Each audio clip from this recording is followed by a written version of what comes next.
Hello friends, welcome to ஈரோட அம்மாச்சி சமையல். இது நம்ம வீட்டு சமையல். இன்றைக்கி நம்ம பார்க்க போகிறது நம்ம பாரம்பரியமான ஒரு சூப்பரான ஒரு டேஸ்டான இந்த ஆடி 18க்கு நம்ம வந்து சுயம் செய்யலாம். அதாவது சுலியம்னும் சொல்லுவாங்க, சுயம்னும் சொல்லுவாங்க. அது ஒரே மாதிரி செய்யாமல் இன்றைக்கி கொஞ்சம் வித்தியாசமாக நம்ம கடலைப்பருப்புக்கு பதில் வேறு என்ன பருப்பு சேர்த்து இதில் செய்ய போகிறோம், அதுவும் எவ்வளோ ஈஸியாக செய்ய போகிறோம் அப்படிங்கிறத இந்த வீடியோக்குள்ளே போய் பார்க்கலாம் வாங்க. நம்ம ஈரோடு அம்மாச்சி மசாலா வகைகள் எல்லாமே ஃபர்ஸ்ட் குவாலிட்டி இன்க்ரீடியன்ட்ஸ் தான் பயன்படுத்துகிறோம்.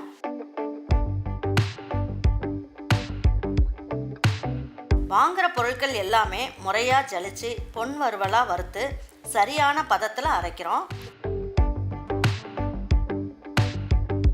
அரைச்ச மசாலாவை நல்லா ஆற வச்சு மறுபடியும் ஜலிச்சு சரியான அளவில் பேக் பண்ணி உங்கள் வீட்டுக்கே சேஃப் அண்ட் செக்யூர்டாக டெலிவரி பண்ணுறோம்.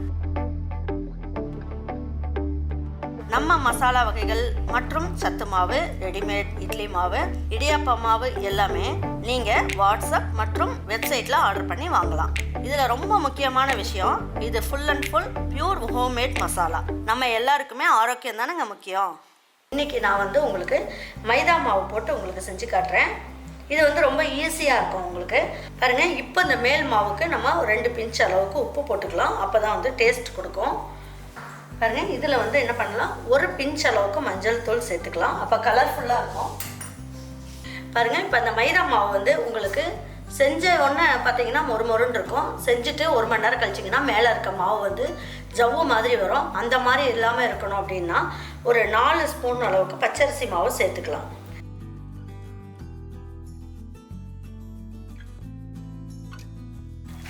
ரொம்ப தண்ணியாகவும் இருந்துடக்கூடாது, ரொம்ப கெட்டியாகவும் இருந்துடக்கூடாது. அதனால் ஒரு தோசை மாவு பக்குவத்துக்கு நீங்கள் இதை பிசைஞ்சு வச்சுக்கோங்க.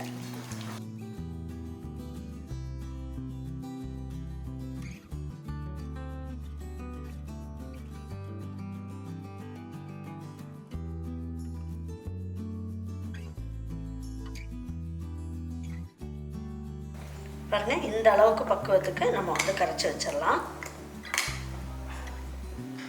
தட்டை வச்சு மூடி வச்சிடலாம். இப்போ அந்த மாவு, அதாவது சுயத்துக்கு உள்ளே வைக்கிற இனிப்பு மாவு எப்படி ரெடி பண்ணலான்றதை பார்ப்போம். இந்த சுயம் செய்யறதுக்கு ஒரு சின்ன பீஸ் சுக்கு போட்டுக்கலாம். ஒரு 6 ஏலக்காய் எடுத்திருக்கேன். இது நல்ல டேஸ்ட் கொடுக்கறதுக்கு முந்திரி பருப்பு போட்டிருக்கேன். இது ஆப்ஷனல் தான். இதை பல்ஸில் போட்டு எடுத்துடலாம். பாருங்க, இந்த சுயம் செய்யறதுக்கு நம்ம என்ன பண்ணலாம், வெள்ளைப்பாகு கொஞ்சம் எடுத்துக்கலாம். இது நான் என்ன பண்ணியிருக்கேன், ஒரு 200 கிராம் அளவுக்கு வெல்லம் தட்டி எடுத்து வச்சுருக்கேன். இதை போட்டுக்கலாம். பாகு காய்ச்சறதுக்குன்னு பார்த்தீங்கன்னா சும்மா கம்மியாக மட்டும் தண்ணி ஊற்றுங்க. இந்த அளவுக்கு ஊற்றுனீங்கன்னா போதும். பாருங்கள், இது கம்பி பாகா கெட்டி பாகா வரணும்னு அவசியம் இல்லை. இந்த வெல்லம் கரைஞ்சால் மட்டும் போதும். இப்போ நம்ம என்ன பண்ணலாம், பாருங்கள், இதில் முந்திரி பருப்பு, ஏலக்காய் எல்லாமே போட்டு நம்ம சுக்கு எல்லாமே போட்டு பொடி பண்ணிட்டோம்.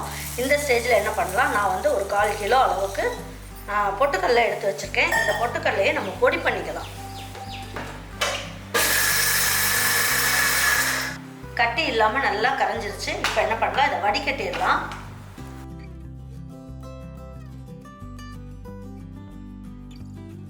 இப்போ இதில் ஒரே ஒரு ஸ்பூன் மட்டும் நெய் போட்டுக்கலாம்.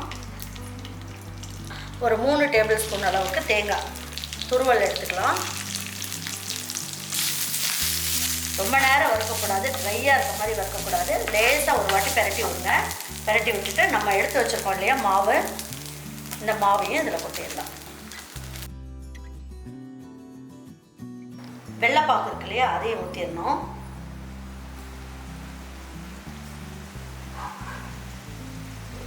ஊற்றிட்டு ஸ்டவ்வை ஸ்லோவாக வச்சுருங்க. வச்சுட்டு நல்லா ஒரு வாட்டி கிளறிக்கலாம்.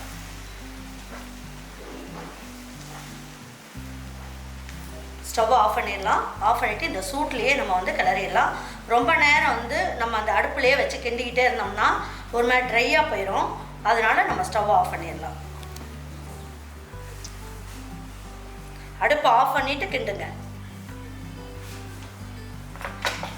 நீங்கள் கடலைப்பருப்பில் செஞ்சால் கூட உங்களுக்கு என்ன ஆகும், நெஞ்செரிச்சல்லாம் வரும் ஒரு மாதிரி. ஆனால் இந்த பொட்டுக்கல்லையில் செய்கிறது ரொம்ப ஈஸியாக இருக்கும் நம்ம செய்கிறது. பாருங்கள், இந்த அளவுக்கு இருக்குது. நல்லா சூப்பராக வந்துருச்சு பாருங்கள். இது நீங்கள் சொன்னீங்கனாலும் யாரும் நம்ப மாட்டாங்க. இது வந்து பொட்டுக்கடல மாவில் செஞ்சோம் அப்படின்னா யாரும் நம்ப மாட்டாங்க. ஏன்னா பொட்டுக்கடல வந்து ரொம்ப ஹெல்த்தி. அதனால் நீங்கள் பொட்டுக்கடலையிலே இந்த மாதிரி பொருளை வந்து ரெடி பண்ணிடலாம். இதே மாதிரி உங்களுக்கு எந்த சைஸ் வேணுமோ நம்ம எடுத்துக்கலாம். கொஞ்சம் ஆறட்டும், எல்லாம் ஒன்றா சேர்த்து நம்ம பிசைஞ்சிடலாம். பாருங்கள், கையை வந்து ஈரம் பண்ணிக்கோங்க. ஏன்னா சூடாக இருக்குது இல்லையா, அதனால் கையை ஈரம் பண்ணிக்கிட்டு நல்லா அப்படி பிசைஞ்சிக்கலாம். பாருங்கள், கையில் ஈரம் பண்ணிக்கிட்டு நம்ம வந்து இதை பிசைஞ்சோம்னா நல்லா இந்த அளவுக்கு வந்துடும். இங்கே பாருங்கள், இப்போ வந்து ஒவ்வொரு உருண்டையாக உங்களுக்கு எந்த சைஸ்க்கு வேணுமோ அந்த சைஸ்க்கு நீங்கள் வந்து உருண்டை உருட்டிக்குங்க.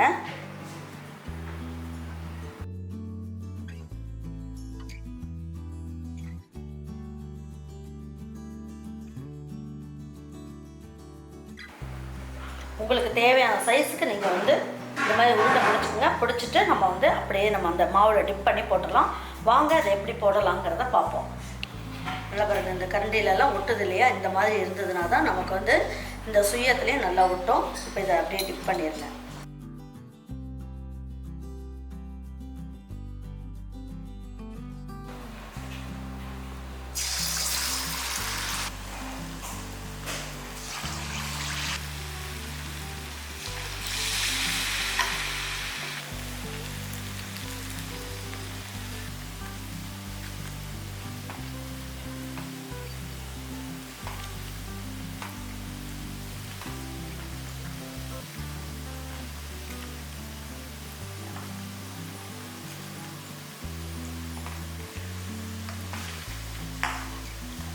நல்லா வெந்துருச்சு. இப்போ எடுத்துடலாம்.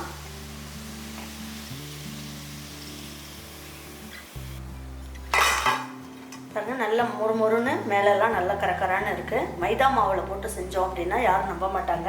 அந்த அளவுக்கு வந்து நீங்கள் 6 நாளும் இது மேலே இருக்க லேயர் வந்து உங்களுக்கு ஜவ்வு மாதிரி வராது, ரொம்ப நல்லாயிருக்கும். பாருங்கள், உங்களுக்கு வந்து எண்ணெய் வேண்டாமா அப்படின்னா நெய் கூட போட்டு பனியார் குழியில் கூட போட்டு எடுக்கலாம். அதுவும் நல்ல டேஸ்ட்டாக இருக்கும்.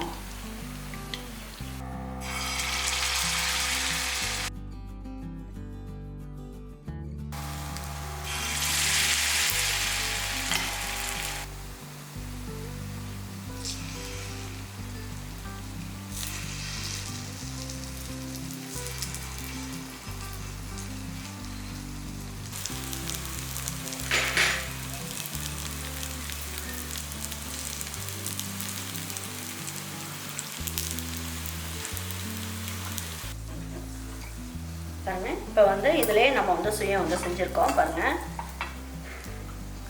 நெய் போட்டு அப்படி செய்யலாம். அப்படி இல்லை அப்படின்னா நீங்கள் வந்து எண்ணெயிலையும் போட்டு பொரிச்சு எடுக்கலாம். வாங்க எடுத்து வச்சு பரிமாறிக்கலாம்.